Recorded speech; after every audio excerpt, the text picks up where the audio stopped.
All right, so let's go ahead and continue to talk about the difference quotient and how we can go ahead and apply it. So last time we had a problem in our study guide that was 2 over the square root of x. And what if we would rationalize that first? What would have happened? Well, we would have gotten a pretty big mess right away. And so that would have been very, very confusing to do. So because we would have had multiple x's in the numerator and denominator kind of combined. So if you have a radical and you're dealing with a fraction, just go ahead and get common denominators and multiply through like we did before. So a few notes that I'd like to make to start off with here is this, and we're going to talk about this at length here soon. But if a function is continuous, then it is not always differentiable.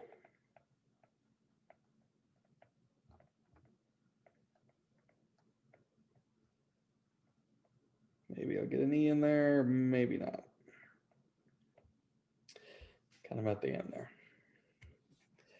So if a function is continuous, it is not always differentiable. That means it doesn't always have a derivative. Okay. But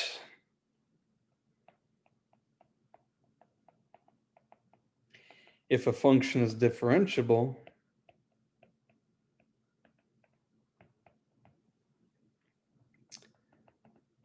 then it is always continuous. So when we talk about this word differentiable, what does that mean? Well, differentiable means it's able to be derived.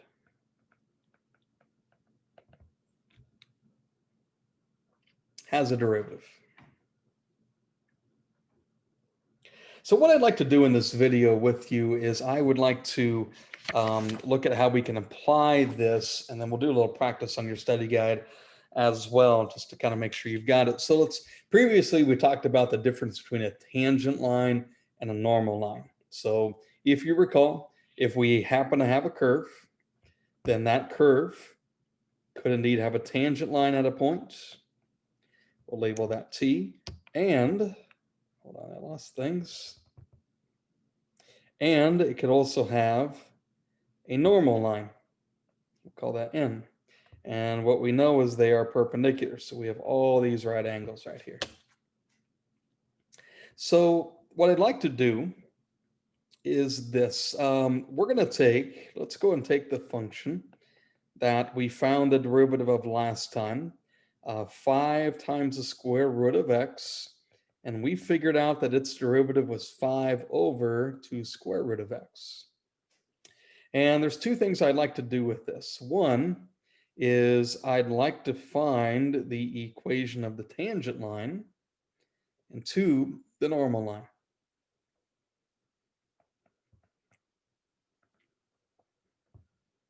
So to find the slope of the tangent line, and I need to give you a point here too. Let's go ahead and let's do at x is equal to 4. So the first thing I'm going to have to do is I'm going to have to find f prime of 4. So that's 5 over 2 times the square root of 4, plugging 4 into the derivative. And I get the square root of 4 is 2. So I get 5 over 4. And that is the slope of the tangent line. Now, that also tells me that I know the slope of the normal line. It's negative 4 over 5. Now, what I also need to know is what's the y value when I put 4 into the function? Well, if I put 4 into the original function, that would be 5 times the square root of 4, which is 2. So y is equal to 10. Now, one thing that you'll recall is, again, we're doing a lot of things with point slope form. So when we work with point slope form, the equation we're dealing with is this. It is, let's back up here.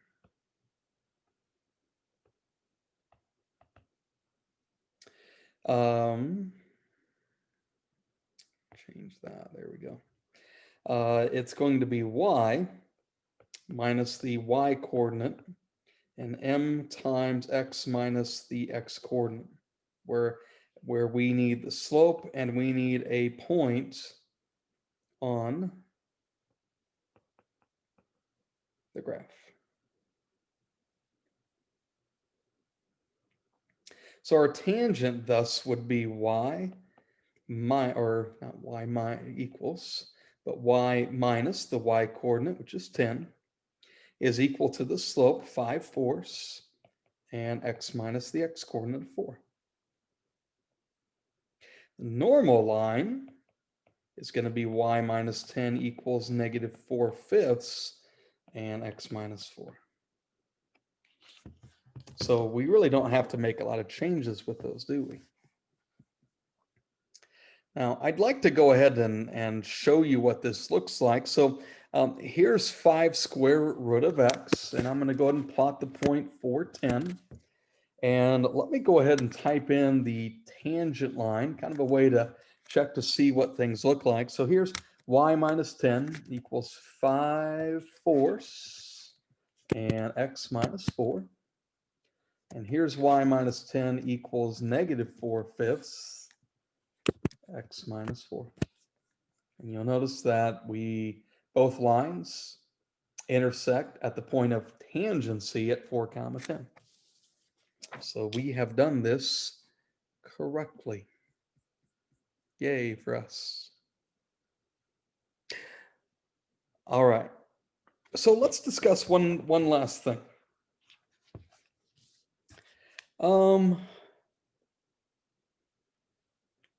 Let's say, let's just kind of do a hypothetical. Let's say we're given g of x. And here's what we know. We have to, or here's what we have to find. We have to find the equation of the tangent line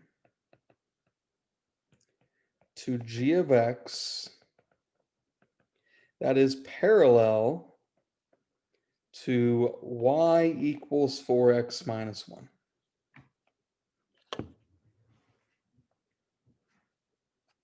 So I'd kind of like to draw what this looks like. Now, again, this is just kind of a hypothetical. I'll actually do this in the study guide in a moment. But let's say we have this, this function. Maybe it looks like so. And let's graph the line y equals 4x minus 1. Maybe that line looks a little something like so. Now, what we're trying to find is we're trying to find this. We're trying to find the equation of the tangent line that's parallel to y equals 4x minus 1. So what do we know about the green line? Well, we know the green line has the same slope as y equals 4x minus 1. So the tangent line has to have a slope of 4. Because in slope-intercept form, the number in front of x is the slope. So now what? Well, we need a point is what we need. So if we're given g of x, what we would want to do is this. We would want to find g prime of x, and we would want to set that equal to 4.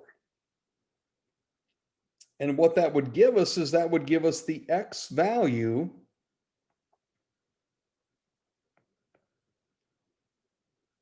of the point where the tangent touches the curve, thus it's parallel to the graph itself. We can then take that x value and we could plug it right back into the function to find y. And then we would have everything that we needed and could write our equation in point slope form. Or you could do y equals mx plus b, slope intercept form as well. All right. All right, we've got three things to look at. And let's go ahead and do that. First of all, let's start with e. I say that the derivative of k of x is 5x plus 4. What is the equation of the tangent line to k of x at negative 5 comma 4? Well, everything's kind of given to us. So we really have to be careful that we're given this k prime of x. We already know the derivative. And we already know a point on a point on the tangent line, negative 5 comma 4. So here's all we have to do. All we have to do is put in negative 5 into the derivative and gets us negative 21, which is the slope of the tangent line. And because I already have a point, I can do y minus the y coordinate is equal to the slope times x minus the x coordinate. And I could clean that up and make it positive if I wanted to. Okay.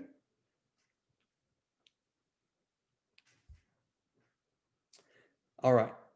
Let's look at f. This is one that kind of I was talking about the hypothetical a little bit ago. So the first thing, find the equation of the tangent line to this function parallel to 36x minus 3y plus 1. So I've got this curve, and I'll tell you what, let's just go ahead and put this in Desmos and just kind of take an eyeball this, shall we? So f of x equals x squared minus 4x, and 36x minus 3y plus 1 is equal to 0. Now, this red line is not tangent to the curve. But there is another line. Maybe it's probably over here that is tangent to it. And that's what we want to try to figure out. All right, so to do this, this is what we need to do first. We have 36 minus 3y plus 1 equals 0. We need to get y by itself. So we need to try to write it in slope intercept form. So I'm going to move the 3y over. And I need an x in here too. Otherwise, that's not going to make any sense. And then I'm going to need to divide everything by 3. So I'll have 12x plus a third equals y. So I can rewrite that. So the slope of that line that we saw is indeed 12. So that's the first thing that I'm going to need. Now, I also need to find the derivative. So let's do that next. F prime of x in general. All right, that's going to be the limit as h approaches 0. Every time I see an x, I'm going to put an x plus h. And then I'm going to subtract the function and divide by h. All right, so that's going to get a little bit long. So if I go ahead and multiply things out, that's going to give us x squared plus, what would that be, 2xh plus h squared. We'll distribute the negative 4 through next, distribute the negative sign through next, and really hope that the h will go away in the denominator.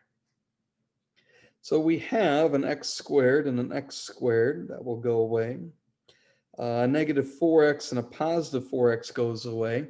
And you'll notice that all the terms left in the numerator all have an h. That's good.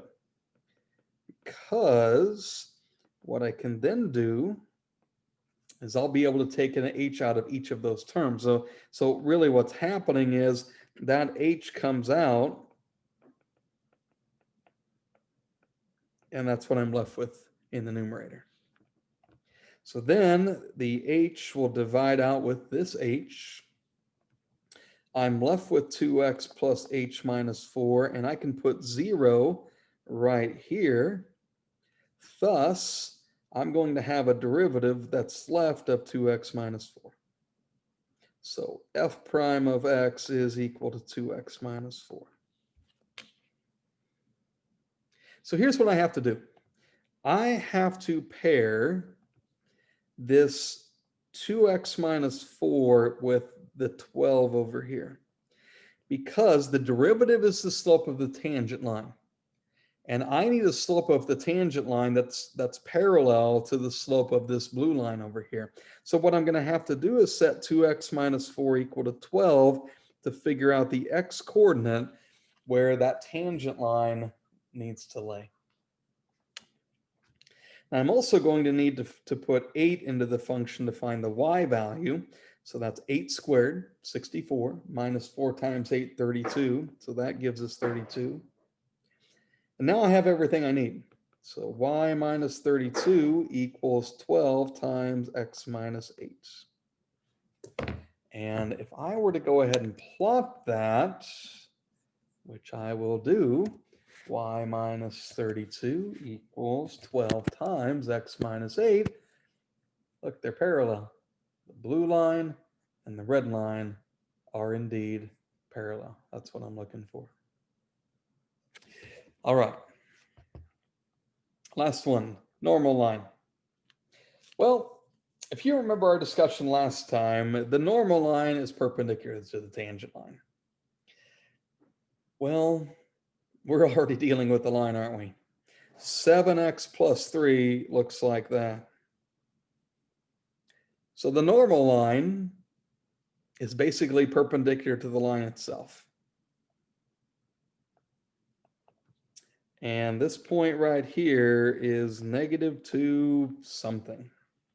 And we can put that -2 into the function, and that'll give us what, -11? And so since the slope of the green line is 7, the slope of the tangent line is -1/7. So therefore, my equation of the normal line would be y minus -11 equals the -1/7 x minus a -2. And I could really clean that up a lot as well. And that's it. All right, that is the difference quotient for the derivative. In the last video in this concept, we're going to expand a little bit more on this, so stay tuned for that. So keep working on the assignment that you've got. Go ahead and wrap that up, and then we'll take it a notch further next time. So thanks for watching.